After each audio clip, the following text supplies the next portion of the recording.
Good morning, everyone. We want to welcome everyone here. We are always anxious to see what our statistics look like at the end of the year. You know, council and I and the manager always say it doesn't matter financially what your plans are, what the city is doing, if people don't feel safe in the city. So this is not only important to us on council, it's important to schools, it's important to your neighborhoods. So we are very pleased that we are now doing this annually. We're pleased that we're going to be able to be very transparent with our statistics, and we're very pleased also when there's good news about that. So with that, we're going to have the chief come up and share some of his thoughts and actions that we're doing in the city of Newport News, where, as we say, great things are happening. Thank you, Chief. Thank you, Mr. Mayor. Good seeing you. Appreciate being here today. Absolutely. Well, good morning. Good morning. I think we're all set today. I appreciate you all coming today and sort of following the mayor's lead as we talk about our story and telling our story. I think it's important that that's what we're doing here today. We're going to talk a little bit about our successes, some challenges that we have, some issues that we face.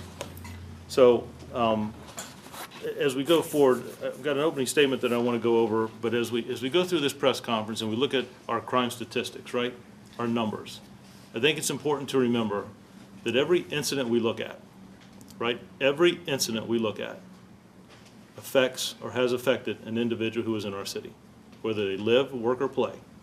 So they're not just statistics, these are also incidents and individuals, right? I want to thank, again, thank you all for coming today. Dr. Parker, thank you for being here. Mr. Mayor, Cindy, our city manager, Mr. Archer, thank you. Rashad, thank you for being here today. Dr. Cherry, thank you, and thank you for the support from City Council, all that you do for us. Can you all hear me okay in the back? Do I need a microphone, or are we good? Yeah, can you push the microphone over a little bit? You want me to push the microphone this way? That work? One thing we learned early on is to take our cues. Every day I spend in Newport News, I'm amazed by this community and those that live here. The people in Newport News are truly committed to making the city a better place to live, work, and to play, while maintaining the city's unique history, its culture, and diversity. Even more so, I'm amazed by the men and women, both sworn and civilian, of this department. Your ability to recognize the importance of community partnerships and working together is shown in your performance of your duties and passion for the proficiency that you do in this job, the commitment that you have every day to come to work. When I came here, I identified 3 areas that I consider to be major focuses for this organization: to reduce crime, to improve the health and wellness of this organization, not the bricks and the mortar, the vehicles and the equipment, but the men and women who work here, both sworn and civilian, and then to impact at a greater rate our community, and more importantly and specifically our youth.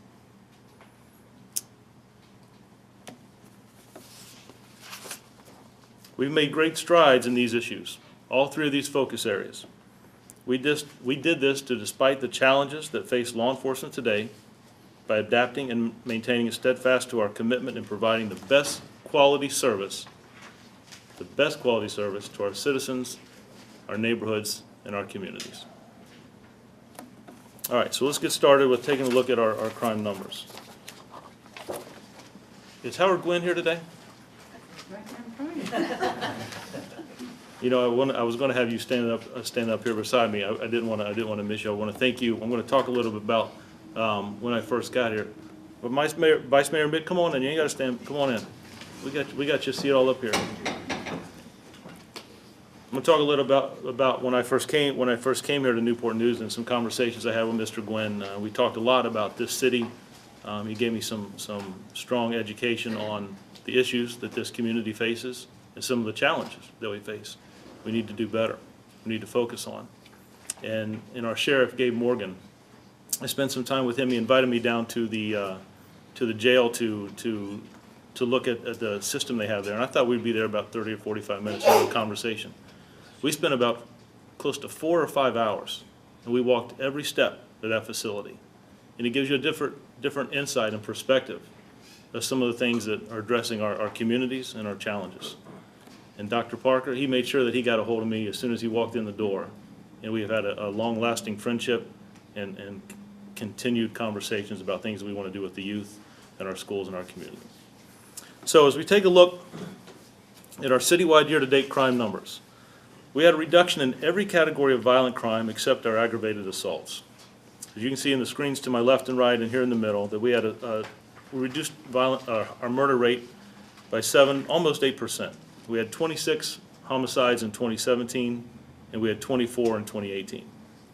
Our rapes, we had almost a 10% decrease and a 21% increase, almost a 22% decrease in robberies. And that's very important to me because robberies are a good indication. When you look at those numbers of 243, 190 last year, that's a good indication of street-level violence. When guns are at play or robberies are at play, they can quickly lead into aggravated assault, shootings, or even homicides. And we'll talk a little bit about that when we talk about our motives. Aggravated assaults is where we missed the mark. We've had close to a 20% increase in our aggravated assaults.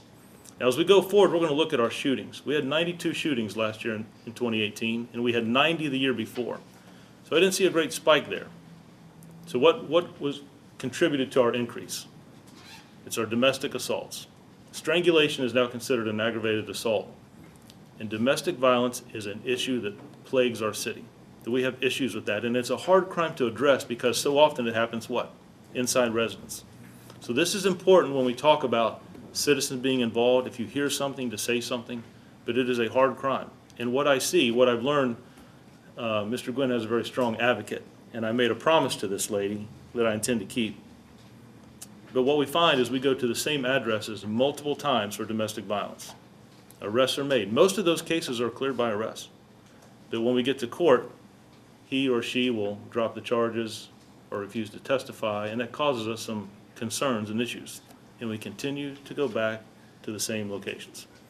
So one of the things that I want to do in the future, and we'll talk about that as we get further into this presentation, is I made a promise to a good friend that we will have a domestic violence coordinator in this city that will oversee that and come up with different strategies. But I know that is not a crime that we can address and fix on our own. And we'll talk about that as we go forward. So our violent crime, we had a 4.8% increase, almost a 5% increase in violent crime in our city, and it was stemmed by our aggravated assaults. Our burglaries, a 25% reduction.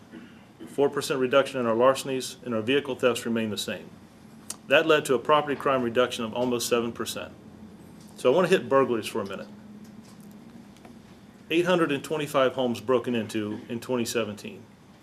That was reduced to 620 in 2018. I think that's one of the crimes that sometimes we overlook. It's a property crime, but to think about where individuals, where citizens live, and that home was broken into, and they go back there, their kids come home from school, they go back to that address, they go back to that location, that someone was there, that their home was breached, right? To reduce that by 25% is huge. It's one of the hardest crimes because when we talk about time frames, if someone goes to work at 8 o'clock and they come home by 5 or 5:30 and their home was broken into, when did that happen? Sometime between 8 and 5. When we respond to a shooting, we get the call right away. Or if it's a violent crime where citizens, we see it, we respond to it, right? Ambulances, fire, everyone responds. But on burglaries, we may not get that call till 6 o'clock, and we try to figure out when that occurred. So it's important when we talk about community policing, and I think that's what led to our reductions. I think strong community policing, being awareness, neighbors looking out for each other, officers deploying in the right space and time, being in the right neighborhoods when those crimes are occurring, looking at the profiles of what's being taken, what's a method of entry. We're going to talk a little bit about that when we talk about some new additions that happened here as we reorganize the department in our CompStat meetings and our Intel meetings. So when the FBI calls about, I guess, mid-March, and they wanted our crime numbers, they'll report that the City of Newport News, you take the violent crime and the property crime, you combine those two together, they'll report that the City of Newport News achieved a 5% reduction in crime for 2018. And that is something to celebrate. That is something to celebrate. Remembering that aggravated assaults are driving us in our violent crime, we believe that that is our area of domestic violence where we can make the biggest improvements. All right, Brandon? So when we look at, I want to talk about our clearance rates because that's important as well. If we're having crime and we're not solving them, then we're having some struggles. So our homicide clearance rate, we've had 24 homicides this year. We've cleared 7 of those and 8 homicides from previous years. That's important. We don't just stop working on homicide cases that occurred in years after. And this is where I want to talk about some conversations I had with Mr. Gwynn when I got here. We talked about homicides, and we looked at when I got here, there were 7 homicide detectives in this city. And he told me point blank that they're overworked. Because not only did they handle homicides, but they also covered all of our aggravated assaults. So we talked about, we had 92 shootings in 2018. So they were dealing with all the shootings and all the homicide cases for 7 detectives. That's a lot. National average says that a homicide detective should handle 3 or 4 cases per year because the cases are so drawn out, right? There's so much massive evidence, forensics evidence, witnesses, the interviews, right? Those are hard cases. So the first thing we did is we took a strong look at how many detectives we had, and we increased that from 7 to 10, which gives us, if we average 24 homicides, 3 per detective, right? And we removed aggravated assaults. So now we created an aggravated assault division that will handle all those shootings, a whole nother entity that will address shootings in our city, that will address those aggravated assaults. So now instead of 7 detectives that would address shootings and homicides, now we have 16. 2 of those homicide detectives, their main focus will be on cold cases, cases that have happened in years past. And that plays into the 8, it assists with the 8 other homicide cases that were solved this year. So you combine that together, the national average, the clearance rate is 61%, and we're right there where we should be. But we can't ever let that, we can't just settle at that average. I want to increase that, right? We still have unsolved cases. I feel that we have some in the pipeline that are close. We've got to continue to push forward. We need our neighborhood, our citizen support to help us achieve that. When I look at, you can see the clearance rate, rapes, we did an excellent job with our clearance rate on rapes.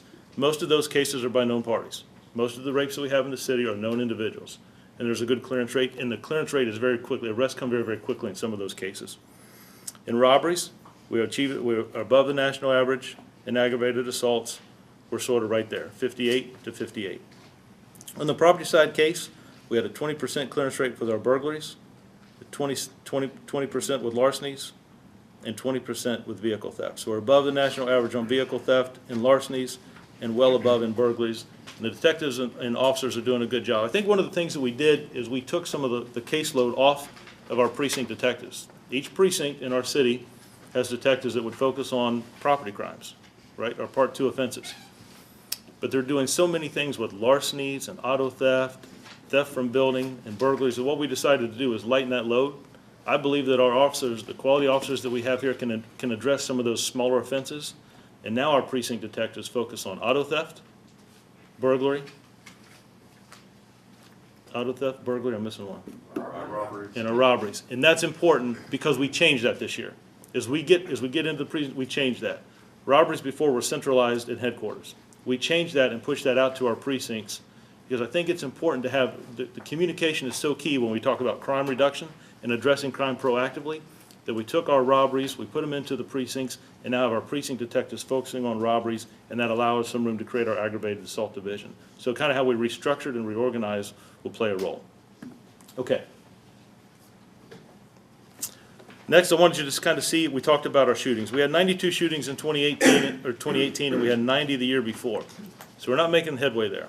We're kind of hovering around the same. This is an area that we're going to focus on heavy this year. This is one of the reasons we created the aggravated assault division. But when I look at where our shootings were the first half of the year and the second half of the year, we need to do a better job. This is an area that we have to focus on. You've got the 2 lines up here in the graph that you see. The blue line is 2017, and the red line is 2018. We count numbers a lot. We look at statistics a lot about what month do we see our violence, right? When is our violence occurring? You can see that in 2017, our biggest month, we had, if I'm reading that right, 16, no. Wait a minute. You guys got better eyesight than me. 16, that's right. 16 shootings. In January of last year, the first month of last year in January, right, we had 13 shootings. 13. This time already in January we had 7. As of today, we only have 1. I think the strategies that we're looking at, as I look into the second half of the year as we move and change our strategies and focus, I think we're moving in the right direction. But we've got to come out of the gate hard, and we've got to stay on those shootings, the individuals, reoccurring. Who are we taking firearms from? What areas, what neighborhoods are we recovering them from?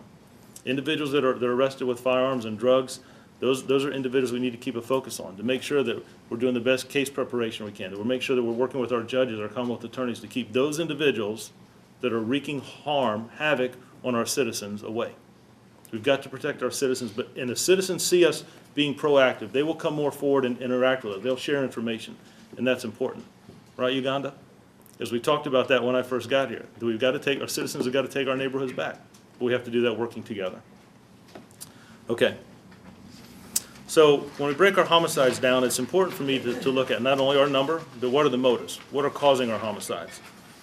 In 2018, we had 24, 2 less than last year, but it's still 24 too many, right? It's still 24 too many. And I look at the motives. 12 of those are attributed to arguments. The rest, 4 are drug-related, 3 were retaliation, and 5 that are unknown. We don't have good information on. But 12 that dealt with arguments, conflict resolution, individuals that might, whether it's from social media, issues that stem from neighborhoods, that carry over, that linger, right? When we bring individuals in and witnesses, and they talk about, when we break down and get the motive of why someone decided to use deadly force, they were talking to my girlfriend. This individual was messing with my friend. He made comments, arguments. We got to find a way to, and I want to address that. I want to work with Dr. Park and find ways to address that with our young people, with our youth. We have a youth forum coming up on July 31st. We're going to sit down and I want to listen to young people of the city. I want to know how they look at their police department, how they view their city. I want them to talk to me about crime and what they think. The 2 groups that I've met already, when I asked them, do you know someone that might have suffered a gunshot wound or violent crime in the city? Most of them say yes. I want to know what they think about that, how they feel about that, what's causing it, and maybe get some ideas from them on how to address it, how to stem it, how to reduce it. Okay. So it's important to me as we talk about how we address citizens, how we work hand in hand with the citizens, how they view this department. Are we treating citizens with respect? How we would want to treat them. So we just did a little breakdown. Calls for service initiated by citizens through 911 dispatch, 85,000. Calls for service initiated by the officer marking out on an individual walking into a neighborhood, coming into citizen contacts, 75,000. And then almost 35,000 traffic stops. When you add that together, that's 160,000 interactions with citizens. It's a 450-man department, 160,000 citizens that we interact with. Out of that, 108 complaints. Now you can see the percentage, right? 0.067 result in a complaint against an officer. Lieutenant Petrosky would tell you that probably about 70% of those complaints are deal with rudeness, how we talk to one another, right? But out of those out of that, there's only about 33 that are founded to be substantiated. I think that happens for 2 reasons. One, the way we interact with citizens, constantly pushing professionalism from the top down. It doesn't just start at the officer level. It starts with me and how that flows up and down the chain, how we interact with each other, right? How we treat people. But the second is also technology. The officers here have body-worn cameras, and all those interactions, for the most part, are caught on camera. And when individuals disagree or are upset or frustrated, when we bring them in and show them that body-worn camera footage, sometimes those stories change. But I think it's important. I think it's important when we look at 160,000 citizen contacts and 108 complaints. Those percentages are good. Can we do better? I believe we can. We strive to. But I think it's also important that we keep that in perspective, the professionalism of the men and women as we interact with the citizens of our community. In fact, just yesterday, I got a letter. 3 o'clock yesterday it came in. An individual complained that he was upset about a traffic stop. He was in a hurry. An officer made the traffic stop, and he was frustrated. It was nothing more than the officer saw that he was weaving in the middle of the road. And of course he said, I wasn't weaving. But the officer didn't give him a ticket. He went in to get his vehicle checked, and something had malfunctioned in the steering. And when the maintenance, when they talked to the owner of the vehicle, they told him that, very lucky that your steering didn't go out. So he wrote a letter and thanked the officer, apologized for him being frustrated, and thanked the officer for that interaction. Those are stories that we don't always get out, but it's important. It's important the way that we interact and we treat our citizens. And I think that goes a long way as we push professionalism, as we make it a key focus point in this organization. Okay. So we look at weapons. Now this is a concern to me. Howard and I have also had conversations about the amount of firearms that are on our city streets. In 2018, we recovered 646 firearms. 646 firearms from our city. In 2017, it was 652. It's 1% change. That's not much difference. That's a lot of firearms taken off the street. And I will tell you, just in the month of January of this year, we're almost double of the firearms in January that we've taken from January of last year. I think that comes from a couple things. I think, one, that citizens are being more proactive in telling us what apartments, what houses, what locations the firearms are kept in.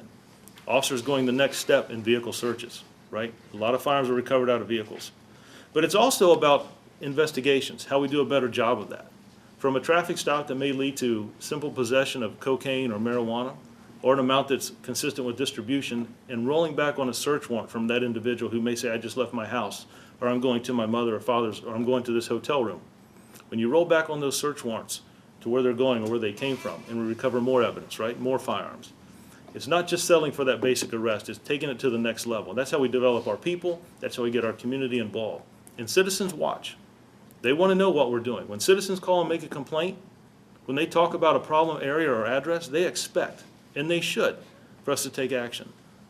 Not 3 months later, right? They want to see something quickly. Because if we don't show that, if we don't follow through, that same citizen that's calling and providing information, that starts to stop. And I can understand that. We push that and talk about that in our meetings. We talk about that with our recruits. We talk about that in service. That I want to take one arrest and follow it through to make sure that we don't miss any pieces. I think that's how we build trust. I think that's how we build community support. I think that's how we work together. But I do always look at how many firearms are we taking off the streets and where are we taking them from. Okay? So another main concern for us, and really across this country, is overdoses. In 2017, we had 123 overdoses, with 19 of those were fatal. Now in 2018, we only had 93. I say only, it is a reduction, but it's still 93 overdoses. But our fatalities were up from 19 the year before to 33. So when I look at a map and we plot not just crime numbers, but also overdoses, right? Where are they occurring at? I wish that it was in one location, one neighborhood, one part of the city where we could focus all of our resources. But as you see on this map, that they're spread out throughout our city. That means it's a Newport News problem. It's not just one neighborhood problem. But this isn't anything different than other cities across our country. Up and down the East Coast, out west, right? What are we doing to address that? The answer is not just making arrests. We have to do a better job. Prevention, starting on the front end. Those individuals that are selling fentanyl and pushing heroin or drugs in our communities, we need to address those. But there's also an issue of addiction. We have to do a better job. I've had some good conversation with Sheriff Morgan about just that. How do we get ahead of the game? Talking about drug awareness in our schools and our youth. But we need to work with human services. I think they have some good ideas. We can partner together to address some of those issues and byproducts of that. That affects not only all of our families, but it affects our communities. But overdoses are an issue that we do track and look at. Okay? So also a big push is getting out our message to the community, right? Facebook and Twitter. And there's no way that I would stand here and try to tell you that I'm well-versed in all the technology and media outlets that we have. But I have a great team. Facebook is one that we work with a lot. We just started some of our Facebook Live chats with the chief. So it's very awkward for me to talk into a small box and understand that hundreds of people see it. I'm much more comfortable in a room like this where we can feed off of each other and I see reactions. If I'm boring you and you're starting to doze off, I know I got to pick it up some, right? But we work with these Facebook chats, and it's important that we get information out. And I didn't realize how many more people we interact with. How many more people are streaming and looking in the way that media is today. So today, this afternoon, we have a session where I'm going to talk about our crime numbers and challenges. And again this evening, because there's different groups that will look at it at different times. But I do look at our trends. This graph here shows from the last 3 years of how we use Facebook, our followers, the messages that we put out. And you can see that it's grown each year. And even as we go through in months. I think that we'll have a better push even in 2019. But it gives you an idea of our Facebook following and the numbers that jump. And it's a tremendous resource that we're using more and more in our agency and law enforcement across the country.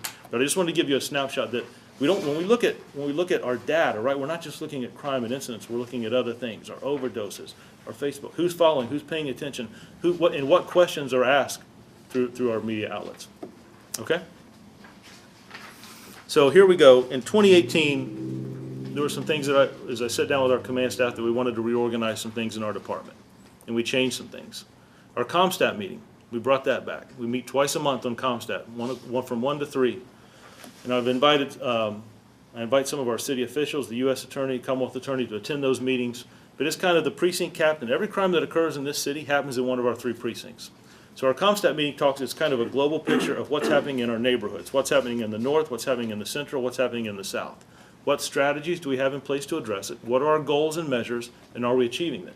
So when they come back in 2 weeks and we're not seeing a reduction, we need to change some strategies. We need to do some things differently. But it's a way of holding all of us accountable to what we're focusing on and what we're trying to achieve. Our Intel meeting is the off Thursdays. That's also at 1 to 3. We meet right here. And that's more focused on individuals, a particular address. Steve is a problem. We know that he's maybe a suspect in some robberies, or the particular hotel, or this street corner, this business. It's more focused and is ran more by detectives and what we're doing in those particular cases. We talked already about creating the aggravated assault unit to offload some of the hard cases and the majority of cases that the homicide division had, to let them focus more on victims of homicide and solving those cases. We increased our homicide unit. We decentralized our robbery unit. We put that back in the precincts. I like the precincts, not only with our robbery unit, but our HIP units. We brought them back. We decreased some of our larger narcotic divisions and put street-level narcotics officers back in the precincts. So when Captain Halma walks down the hallway, that he has resources at his hands right away. He's not having to call downtown and ask for assistance, that he has resources right away that he can deploy, right? That his detectives and his street-level violence, that they can work together. Al Capone is not running the streets of Newport News doing robberies. What I have is street-level violence. Young people, young adults, groups in individual neighborhoods. And that's where we need to focus and fight. And I believe that citizens know where those individuals are. They know where they hang out. They know what the problem apartments or complexes or addresses are, and providing that information. Community and Youth and Outreach. This is a new division we created. This is made up of our 13 SROs. We have an SRO in every high school, every middle school. But we also have 4 or 5 other officers attached to that with Captain Morgan Tegens. This is a new division. He has 2 lieutenants and 3 sergeants. And this is to push our message out and to work with the communities in our city. All up and down our city, right? Each neighborhood impacting our youth. This is where our police athletic league will fall out of. And we've made great strides in community events, working with our, Dr. Cherry, we've done some events with in the South, our Boys and Girls Clubs, the YMCA. It's interacting with our communities, our businesses. It's crime prevention. Our schools, it's going to be a huge partner with Dr. Parker and the school system. I think we have a lot of opportunities there. Maybe even some things that are going to show up here in the future that we'll both be talking about. But I'm excited. This is a new division, and it's not just about making arrests in our community. That's not, and I want our department to know that, and our citizens. We're not going to arrest our way out of some of the crime issues we face. We have to build trust and work together, sharing information. In our Use of Force Review Board, I want the citizens of this community to know that this department is going to be transparent. Before, an officer would use force, and he would come to the chief of police, he would review it and sign off that it's in policy or out of policy. Now, when I talk about use of force, I mean anything on our duty belt, right? Anything that's other than just an individual placing their hands behind their back and making an arrest. So anything that we use, with the exception of deadly force and excessive force, those are conversations between the lieutenant of the Internal Affairs Division, myself, Howard Gwynn's office, and our state forensics lab. But everything else, taser, OC spray, our ASP, a struggle, each one of those cases is reviewed. Through our training division, we created a use of force review board that's made up of an officer, a sergeant, a lieutenant, a captain. Chief Grinstead chairs it. We have our training specialists, our academy. What is the law? How do we train our officers? But we added 2 more individuals to that. 2 citizens that see body-worn camera footage, that look at what we do. They see how officers talk to citizens, and they see how citizens address officers. They see those things, and they ask good questions. They ask good questions. And I try to interact with them after each session. We've had, is it 3 or 4 already, Mike, this year? And the citizens have been overwhelmed. And the last one was specifically important to me because a young lady, she said, I cannot wait to go back and talk to my students. Her first statement was, I can't believe that some of the things you consider force is force. She said that we do some more of that in schools and our playgrounds. But she was a high school principal. I didn't recognize her at first, but to have her sit in there and get her input, it was very, very beneficial.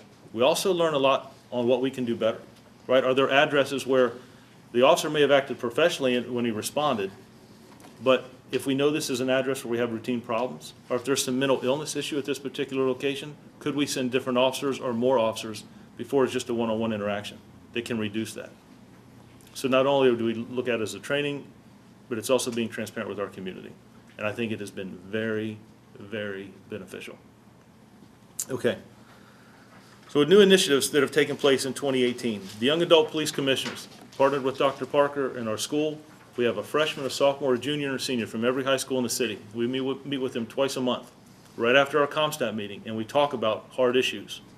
We expose some of our department to them, but it's really a conversation about bridging the gap between law enforcement and youth. What can we do better? How do they see us? Why do we do what we do? What's the process of a crime scene and forensics and processing? But it gives us a good insight to how they view what's going on in this community and what they learn from us. As soon as they get their elections done, they're going to have a president and vice president. I plan on bringing them down to City Council and having them meet you, Mr. Mayor, and address City Council and talk about some of the issues that concern youth. I think that's our future. Vice Mayor Vick, that's our future, right? And they're from all over the city, from every high school is represented. When they got sworn in, it was something very, very special. Our faith leaders, we put together a faith leaders breakfast, and I challenge the faith leaders of this community to come together and let's work on some hard issues to address crime, to address issues, domestic violence, some of the things that we can work on together. We meet with them monthly, and I will tell you, I was a little surprised the first couple meetings, I did not see the turnout I was hoping for. And I've had some conversations with some of our pastors and our chaplains, and with their help, the last meeting we had almost 25 individuals, and they're galvanized and energized, and we're starting to move forward. I think we're going to see some great things in 2019. Our police athletically, we've talked about that, but one of the first events we had was our Boys and Girls Club. I don't know if April's here from our Boys and Girls Club, but we partnered with April and the Police Foundation. I wanted to do something with youth of our city, right? So I asked, I wasn't sure what kind of turnout I would get, but I asked for volunteers from our department that would be willing to coach middle school boys basketball. And it was overwhelming. We have 8 Boys and Girls Clubs up and down Newport News. There's a team from each club that's represented. Lieutenant Hardy coaches one of those teams.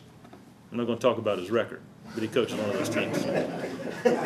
They meet with them every Wednesday, and they practice for about an hour and a half, and we play our games on the Boys and Girls Club down on Hampton Boulevard, down in the southeast community. There's a lot more going on in that gymnasium than basketball. The interaction, when I see, they don't call them officers, they call them coaches, right? Or I've seen a couple kids step out and call their teacher and tell them, this is the time I'm playing. Teacher's showing up. When I see officers coming from the north down to watch those games, that's what I'm talking about. When I see community and citizens coming from off the streets, their friends coming to watch those games, that's what I'm talking about, community policing and community outreach. That's the direction I want to go. We just finished our season last Saturday. I would invite you all there this Saturday at 10 o'clock. Our tournament starts. It's our own version of March Madness and a single elimination tournament. And we may even ask the mayor to present the trophy. So on Monday mornings, when we come in and we talk about what happened over the weekend in our crime, I have to calm other people down talking about who scored the most points and what team is doing the best. But it is a great, great event. Community walks, we talked about a little bit. That's where the precincts kind of coordinate those, and we walk in neighborhoods where we're experiencing some issues. We know some neighborhoods that are high in crime, and we walk those neighborhoods and pass out flyers and cards with our information so they can interact with our precinct captain and know what issues to address. Our citizens on our promotional panel. We've already talked about the use of force review board, but I want to talk about citizens' involvement. Where's my friend? Dr. Ashburn. Dr. Ashburn helped us. She served on our panel. Instead of just the chief of police having an interview and making a decision, Dr. Ashburn served on our panel to help us promote the next sergeants to leadership of this organization. And Happy Witt, she sat on our panel to promote the next lieutenants. So, if you have any issues with sergeants or lieutenants, those two, you can talk to them. But they did a great job, and I will tell you that citizens bring a different perspective and ask different questions than we do, and it's important. Not only for me to get their insight, but it also shows the men and women of this organization that citizen involvement is important. As we move forward, part of the promotional process will be to bring 2 letters of recommendation from citizens, businesses, communities, high school, it doesn't matter, but 2 letters of recommendation. of how citizens feel about those officers. It pushes our overall philosophy of community interaction, working with our citizens. Critical incidents walks, these are smaller walks that happen after an incident's happened. We just, our last homicide, one of our last homicides in Ridley Circle, Captain Tejan's organized a small crime walk. It had some homicide detectives, officers from the community youth, some of our faith leaders. And I want to move to where we have human services, members from our school committee that work with us, that walk in those neighborhoods. Not so much to elicit, did you see what happened, do you know what happened? But that we're showing that this city cares about those residents in those neighborhoods. I've been to too many crime scenes when we leave and I see young people standing outside, young kids, especially this summer, where I see kids that aren't in school standing outside and we leave and they're wondering what happened. I at least want to make some effort to try to reestablish norm to those that may even need prayer, that may want to talk to someone, what issues they have. But it's important for me to know, for this community to know that their department cares about them, and so do the other agencies in this city. Town hall meetings, that's going out. I want to make sure that I'm as transparent as I can and interact with our citizens in each of our 3 precincts, whether it's a community meeting or a town hall meeting. Individuals want to hear from us, but it's also important that they know their precinct captains, and as we move into the future, that they know their precinct lieutenants. FBI, the Facebook live chat with the chief, we talked about that. I'm still trying to work through that, so I don't know how crazy that looks on the internet, but I will tell you that our media relations services here in the police department really push that, and the results are huge. I think we get a lot of benefit. We went out and had some extra events and some different community meetings based on some of that. One comment was, will you come talk to our Boy Scout, Girl Scout group? And I did. I made the mistake of going at the holidays where all they served was dessert, pies, and brownies. But it was a really good, you can't upstage Santa Claus, I will tell you now. But it was a good event. Community Week for recruits. Now, this is something we started new, so we get our recruits. Just matter of fact, I've got 28 that are going to be starting the academy next week. And traditionally, the academy is in a classroom and speakers come in, right? So I want to use some non-traditional speakers. When we talk about violence in our streets or crime strategies, I want to bring people from the outside, not just the experts that we have in the department. But I also want to take a week and remove those recruits from the academy. I want them to be in the streets, to run through the neighborhoods of our communities. I don't know if any of you saw that, but I want them to talk to our school students. I want them to interact with issues that are individuals that may be homeless. I want them to spend time at the day reporting center, right, that they're interacting with those individuals, interacting with individuals that may have drug addiction, to spend time with Sheriff Morgan at the jail, right, and to meet young people, to have conversations. These are the people that they're going to, when they come out in 6-7 months, that they're going to be working with. These are the organizations they're going to serve. And I think it's important to break up some of that monotony and see what's going on, to not just be in that classroom. Our last thing I want to talk about is our annual report. We'll have an annual report at the end of the year.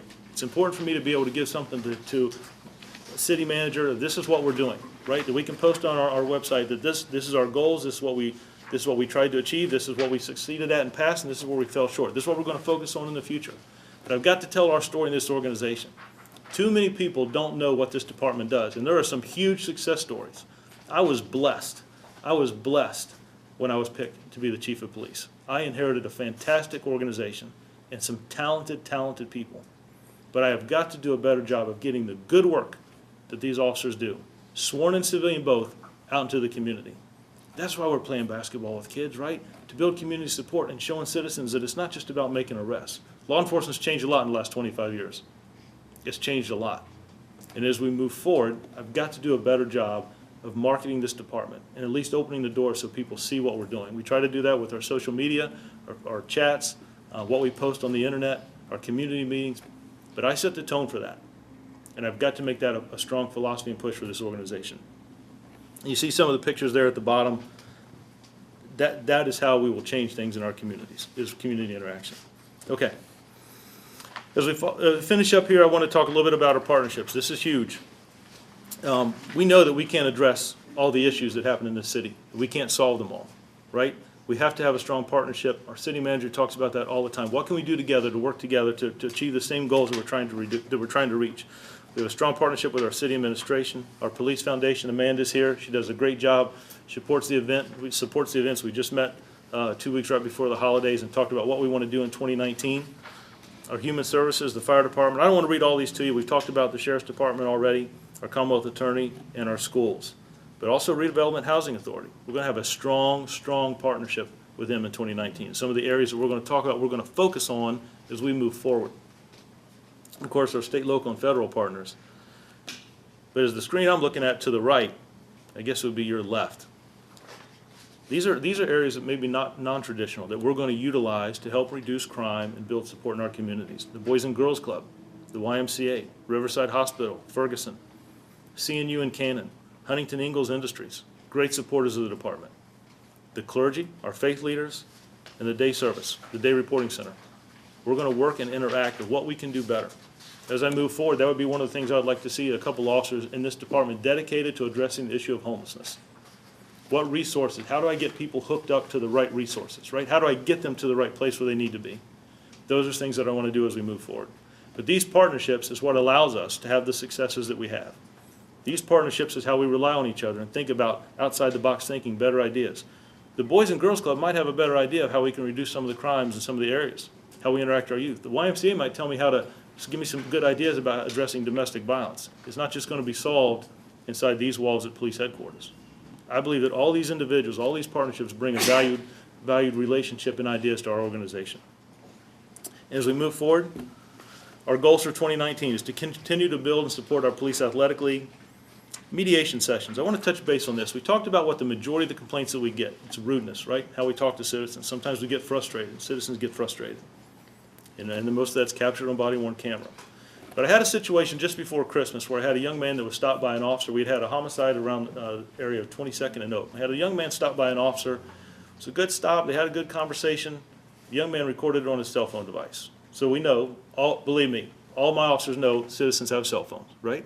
We all know that. Because a lot of times, before they do a report, it's broadcast on social media. The young man took it home and showed it to his mother. She put it on Facebook, and there were a lot of comments about that stop. I had a good conversation with the city manager about that, and I reached out to the mother. In fact, Lieutenant Petrosky and one of his partner sergeants went with him to talk to Mom. Mom and son never made a complaint, but it was important to me that they were bothered by that stop.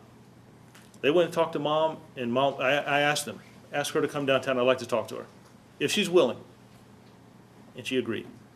She didn't have transportation, so they went back and they picked her and her son up, and they brought them down to police headquarters. And I also had the officer set in on that. I met with his captain, Chief Grinstead. We had a good conversation. We mediated that. Am I saying that right? Mediated that. That officer was able to explain, this is an area that we're patrolling. This is a neighborhood where we have issues with violence. We just had a homicide 2 weeks ago. We're interacting with individuals here. We are going to decrease crime in this city, and that's why the issues, I won't go into the reason of the stop, but there was a reason for the stop, right? Some movement, some motions. And the young man said, I did make those motions. I had a CD player or something inside my waistband or jacket. But the young man also explained how he felt when he was stopped. And I think that was good. Mom learned some things that she didn't know originally about that stop, right? Some things, some conversation went back and forth. But here's what was amazing about it. The young man shook the officer's hand at the end of that conversation. And Mom, she got teared up. So when I took her by the hand, I asked her, what are you feeling? And she said, I'm doing the best I can to raise my son. He has some friends that don't always do the best thing. And she said, I was worried about my son. And she says, I may have been wrong to post that. It's okay. It meant the world to me that she was willing to come down and have that conversation. That mediation, when I hugged that mom, when she left, and we took her back home, Sarge, she gave some pretty good statements, right? She was happy with that, right? Absolutely. She was. And I think that goes a long way, again, of talking about how we interact with our citizens and we show them that we care. That officer, when he stops another individual, he's going to have some idea how they feel. I still want him to do that, right? Because those same stops have produced firearms and illegal drugs from our streets. But it's important that we explain why. It's important that we explain why. Mediation sessions are one of the things that I want to use as we go forward. I want the precinct captains to use that with officers when we get citizen complaints that might not understand or frustration, just like someone with a traffic stop. That's important. We build relationships that way. And I would dare say that Mom is one of our bigger advocates right now. And that's important. We reorganized our crime goal groups. When I met with Assistant City Manager Mr. Archer, he talked to me about this. This was there were 6 groups that focused on issues in our city, and they were kind of disjointed, and they were very, very frustrated. And I got to meet with them, and they made it very clear to me that they're frustrated. They're frustrated with the police department, and I understand that.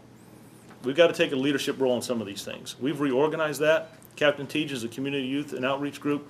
Sergeant Filero, J.P. Smith, what we've done is instead of having 6 groups that are doing 6 different things, we're going to have one large group that represents citizens from the south, central, and north part of the community.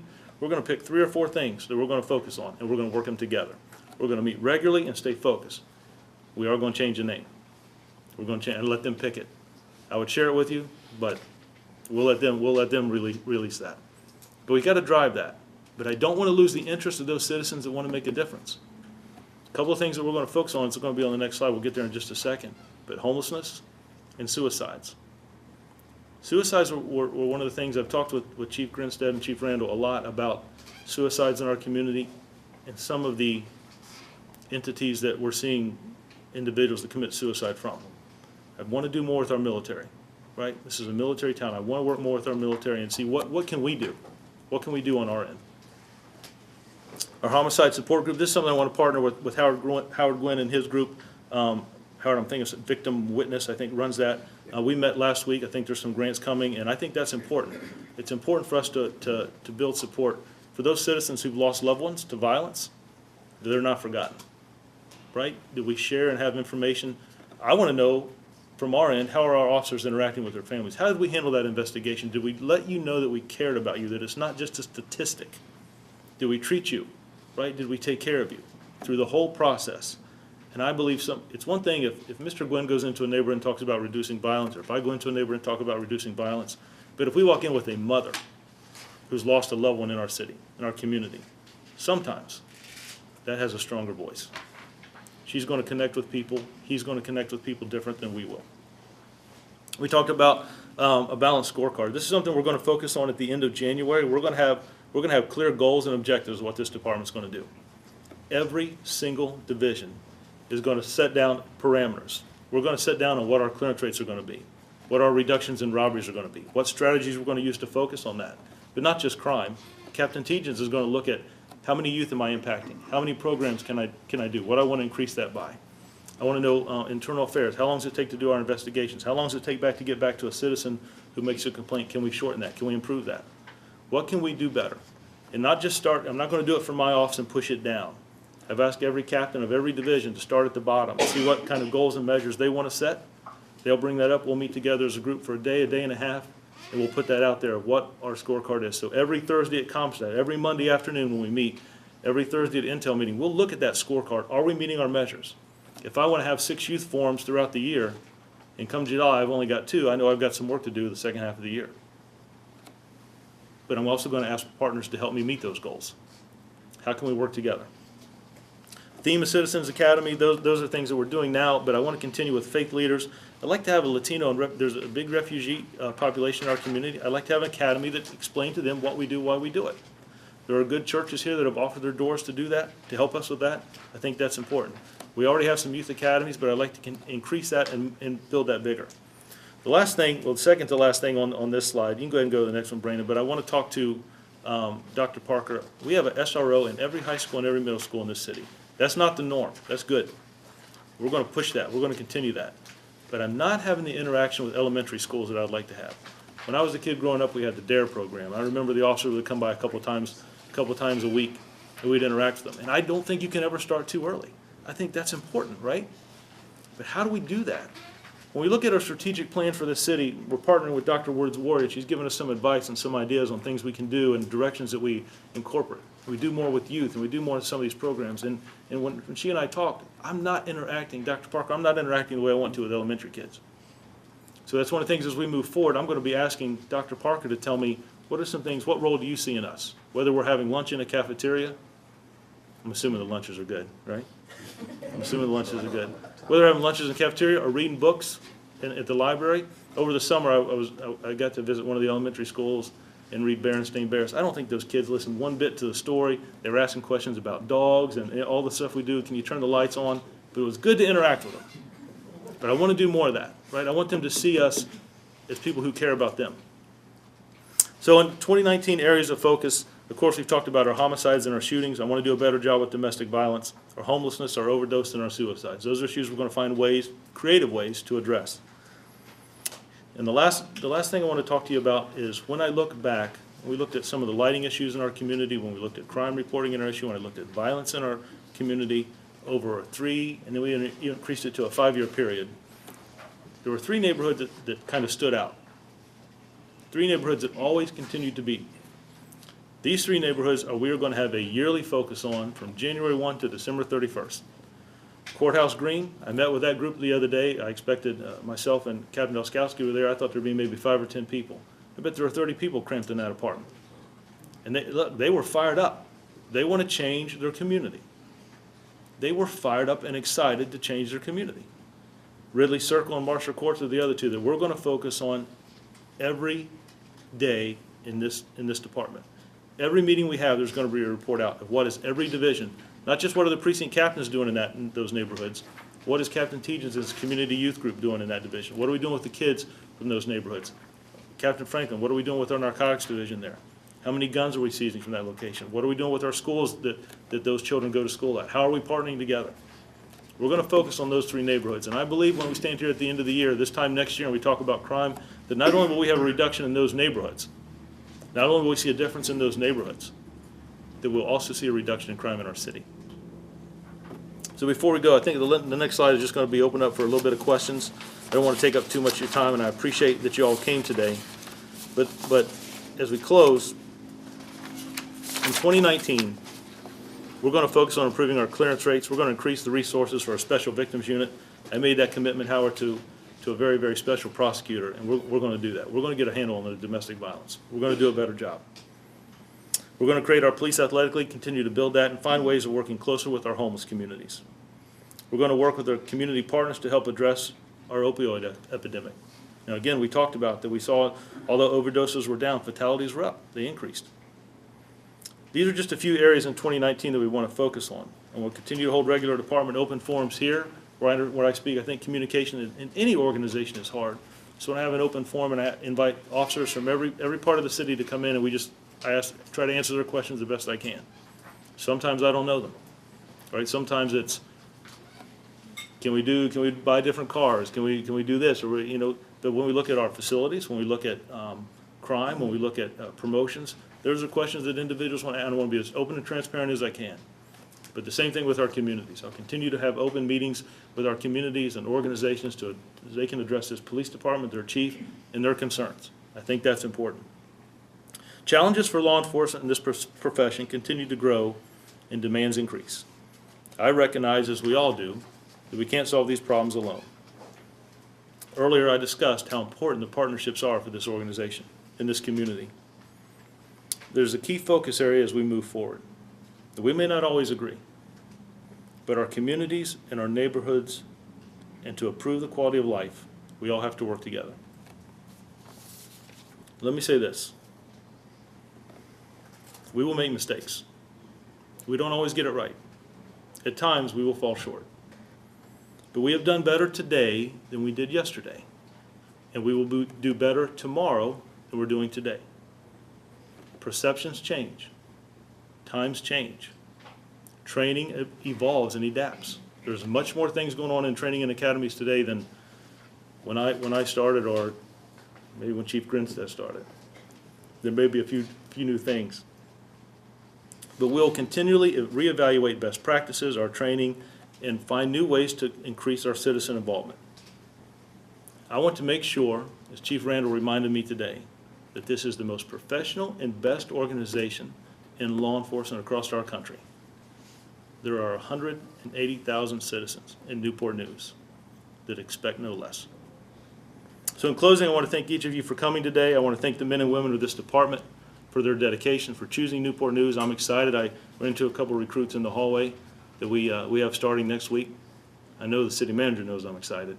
But as we get those guys in, young men and women, I look forward as we move forward. Their dedication, the holidays, the time they spend away from home that they work, is a direct result of the men and women, sworn and civilian, that work in this organization that has allowed our successes, that have achieved that 5% reduction in crime.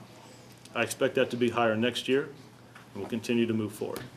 I want to thank all of you again for coming today. Mayor Price, thank you for being here. I think Cindy, city manager, it speaks volumes. Howard, thank you for being here today as we he made it very clear to me that the city only wins, if we're all working together. And I believe that. Dr. Parker, I want to thank you for all your support, and Amanda and the Police Foundation continue. We just talked the other day about new ideas and goals. Councilman, Vice Mayor Vick, Councilman Cherry, you guys are always at our events. You're always encouraging us, and you let us know when we need to do a better job, and that's okay. So I thank you for your support of this department. But I think the men and women, those that are standing in the back, officers always stand in the back, right? Angel, I see you back there. Thank you for coming. I guess they snuck you in the back door. With the Boys and Girls Club, she is a tremendous supporter, and we just have, now she did tell me, all the stuff that you're doing with boys and basketball, she said, I got a group of girls too that, Chief, are looking for you to do something. So I'm trying to think what we can do, but I'm putting my head together with the experts. But to the men and women in the back, some of the recruits are here, the lieutenants and officers that are here, I want to thank you for the work that you do. It's important, and it does not go unappreciated from me or this city. Thank you all for coming today. I appreciate it. Hope I haven't held you too long. Thank you very much.